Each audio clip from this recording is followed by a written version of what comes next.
I'm not sure where it would come from, but I'm just aware of it now that you've said that, is there's still some underlying sort of prove yourself for no other reason than like there's not an intentional thing. Mm-hmm. And usually I'm pretty aware of all that stuff, Mm-hmm. but there's some sort of prove yourself thing, but probably prove yourself to yourself. You know what I mean? Because there is both like, have you actually got it? Like, do you have what it takes? For sure, Can man. you do it? And I think, you know, there's always going to be a bit of ego in what you do and the proving and wanting people to like see you and acknowledge you.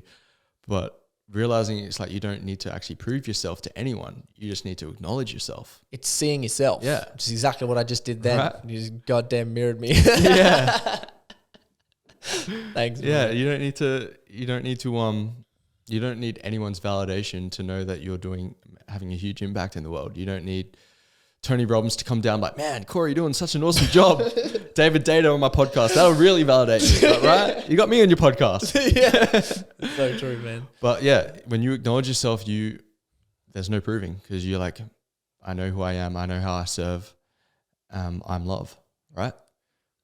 It happened in the ice bath yesterday. Like I jumped in the ice bath, and if you don't understand, guys, ice baths are a great ceremony for personal growth if you're taking them intentionally. Some people just get in and have the time, but there's a lot of stuff that wells up that you can have in those in terms of if you're doing a breathwork journey, you're doing a plant medicine ceremony, you're seeing a psychologist, you're having Glenn ask you some question. Yeah, or you're fasting, any sort of spiritual practice. Yeah.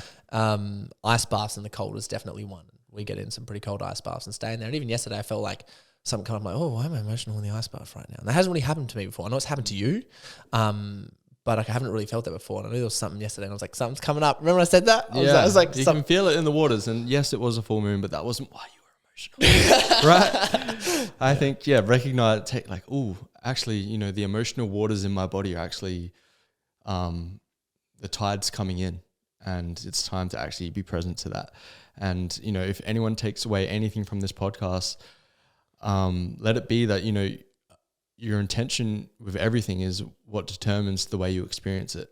So you set the intention to, you know, feel through some stuff. You're like, Glenn, turn the music down. I just need it to be silent. I need to like really hear myself and feel myself. And then through that, you were able to work through some stuff. And still working through it this morning, right? 100%. Because you're very go. Like, Corey will start the car before I've even had a chance to open the door and get in. He's like, man, I'm on a schedule. I've got this to do. And if I'm 10 minutes behind in the morning, that's going to add up to like an extra hour of work at night. I'm like, bro, just slow down. Your boy's up from Adelaide. Let's have fun. Yeah. Yeah, you're so good at doing that all the time and like bringing it back in. So thank you for that. I'd love to hear, you know, obviously how you just reflected some stuff on me is how do you do that to yourself? It's always hard when you're looking at yourself in the mirror. Yeah. I